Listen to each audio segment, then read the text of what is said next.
Fox 61 News at 5 starts now. Right now at 5, the condition of the New Haven man who was paralyzed 10 days ago while in the custody of New Haven police remains unchanged. Right now, we hear from New Haven Police Chief nominee on how the department's responding to the national spotlight now focused on the department. And the state's top election officer discusses her decision to step down. We have reaction from local leaders about the future of election season. The January 6th Select Committee continuing their investigation into the Capitol riots. Now, why they're considering referring charges of witness tampering or obstruction one day after testimony from a former Trump aide. Plus, Supreme Court Justice Stephen Breyer announces his official retirement. We're getting local reaction. But we start with breaking news right now at 5. Justice Stephen Breyer formally announcing his retirement. Good evening. Thanks for joining us here on the News at 5. I'm Ben Goldman. And I'm Sarah Sanchez. Justin Breyer had previously announced his plans to retire, but today's announcement makes it official. His retirement will go into effect at noon tomorrow. The 83-year-old justice will be replaced by Senate-confirmed Judge Ketanji Brown Jackson. Connecticut Senator Richard Blumenthal weighing in on Judge Breyer's announcement today. Justice Breyer will be replaced by Ketanji Brown Jackson, who has been confirmed by the Senate. She's ready to go.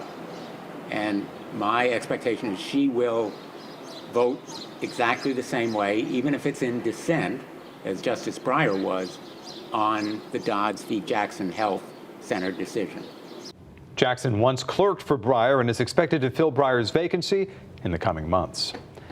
Moving on here at 5, New Haven's Richard Cox, who's known as Randy to family and friends, is still in intensive care at the hospital. It's been 10 days since he was paralyzed while in the custody of police. That incident has put New Haven police in the national spotlight. Fox 61's Tony Tersey joins us live from the police department with a portion of his conversation with the man who's been nominated as the city's next police chief. Tony, what is he telling you?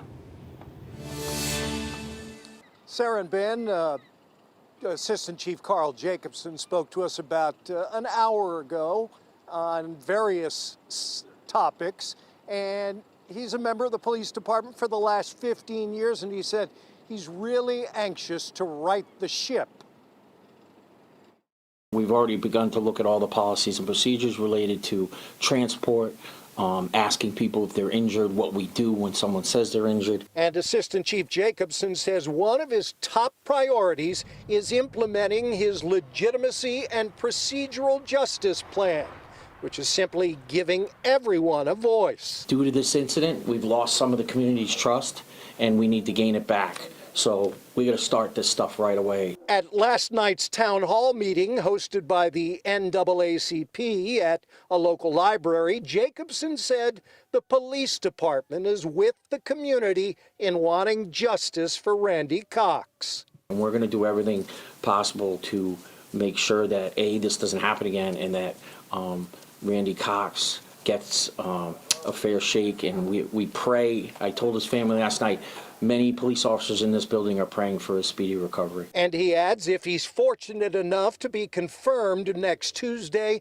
and sworn in on Wednesday, he's going to make sure there is stability in his command staff, where there have been unfilled positions for a long while. With the lack of consistency, you see complacency, and then there's these type of incidents may happen, and we can't have incidents like this happen ever again. To that end, in addition to filling out command staff, he says it's time to jump back into community policing. Put out some walking beats, have community events, have more community meetings. And now, folks, we're about to share a picture with you that some might find disturbing, so we wanted to offer that caution to you. The picture you're seeing is that of Randy Cox in his hospital room, and you can see what sort of medical equipment is required to keep him alive, as doctors hope but are not optimistic that he will ever walk again. We thank the Cox family for the photo that was shared with us by a couple of attorneys that represent the family, R.J. Weber and Lou Rabano. And of course, we pray for a speedy recovery, and we pray for his family as well. We're live outside New Haven Police Department. I'm Tony Tersey, Fox 61 News. News. Thank you, Tony. All right, moving on here to another big story this afternoon. Every election, the faces of Connecticut politics change, but this time it's happening sooner than expected. Secretary of the State Denise Merrill already announced she wouldn't be running for re-election, but she's now decided to officially step down. Doing so Fox earlier. 61's Matt Caron talked with her about that decision and looked into what comes next as the state barrels toward the August primary. Matt. Yeah, hi guys. Secretary Merrill's resignation will mark the third recent change in a state constitutional officer position. Some of her accomplishments include standing up a centralized voter registration system, campaign public financing, and instituting open primaries. Decision time for Governor Lamont. I've got to find an interim replacement to get us through what's a, complicated election. Secretary of the State Denise Merrill will resign Thursday to focus on taking care of her ailing husband. Sometimes life throws you a curveball and you can't quite finish what you started, but it's the right decision for me and my family. She spent more than 3 decades under the Gold Dome as state rep, majority leader, and now as the state's top election official. Her friend and predecessor, Lieutenant Governor Susan Bysiewicz. I think Denise Merrill's legacy will be in the expansion of voter participation, the expansion of public financing, mail-in voting, so many things that we worked on together. But some of Merrill's unfinished business includes early voting. We asked some of the candidates running to replace her where they fall on the issue that's already legal in 39 other states. Local registrars and town clerks should have a voice on early voting, as well as expanding no excuse absentee ballot, which is another policy priority for me. What I'm hearing from many town clerks is their concern is the unfunded mandate of that and the staffing up they have to do to prepare for that, which is why I only support maybe up to 5 days of early voting. Merrill's time in office comes to a close as the state faces increasing cybersecurity threats and as election integrity is more scrutinized than ever. We had to deal for the first time with cybersecurity. That had never been an issue, ever, before 2016, and suddenly we had Russians trying to get into our voter file. I think the greatest challenge for us going forward is really maintaining or reestablishing that trust in the results of elections, because that's the bottom line for everything else.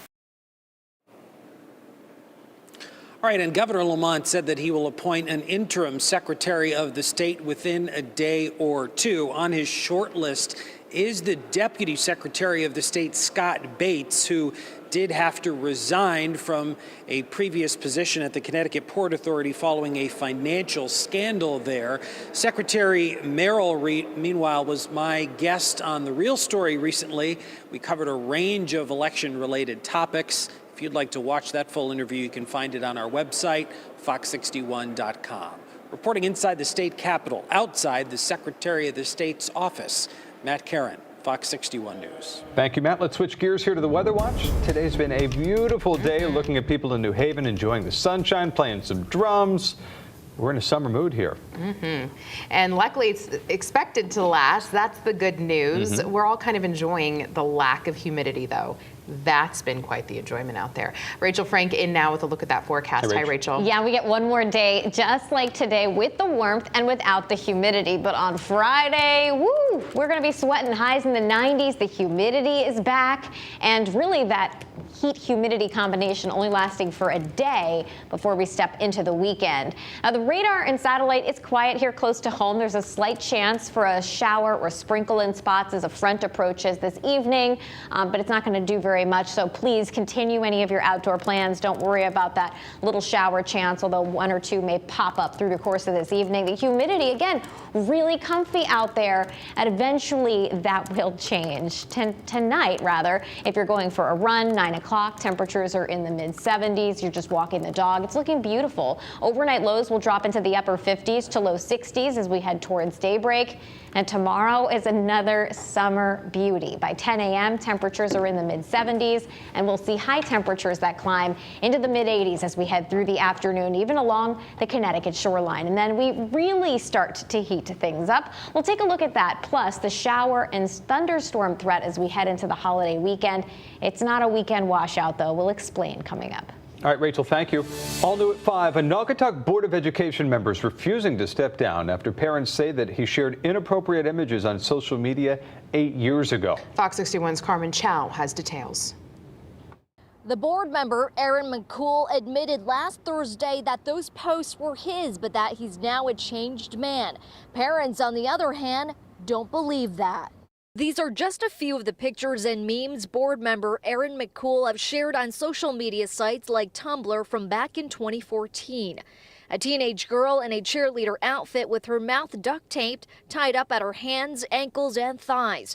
Another teen girl pointing to herself with the words "work in progress" on her chest, and "good to go" pointing downwards with a caption that says "jailbait." This one here also of a teen girl on a bicycle with the words "jailbait" again. I don't trust him near my teenage daughters.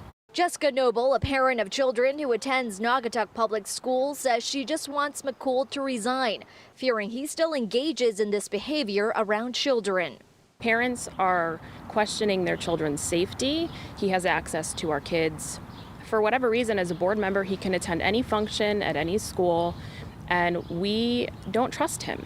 Last Thursday, McCool posted this letter on his Facebook page admitting to posting those images, calling them, quote, distasteful and inappropriate, but that they do not reflect his character today, even mentioning Board of Ed Chair Jeff Lickey blackmailed him, so therefore he will not be resigning. Fox 61 reached out to Lickey, and in a statement he said in part, quote, I found these posts to be reprehensible, concerning, and alarming, and something that I take extremely seriously. These posts are not representative of Naugatuck and the values that we stand for.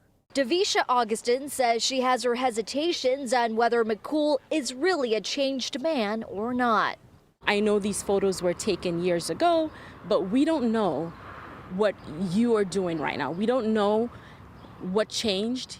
This petition was created to urge McCool to step down and to call into question why deeper background checks were not conducted before electing him to the position. So far, over 1,000 people have signed it.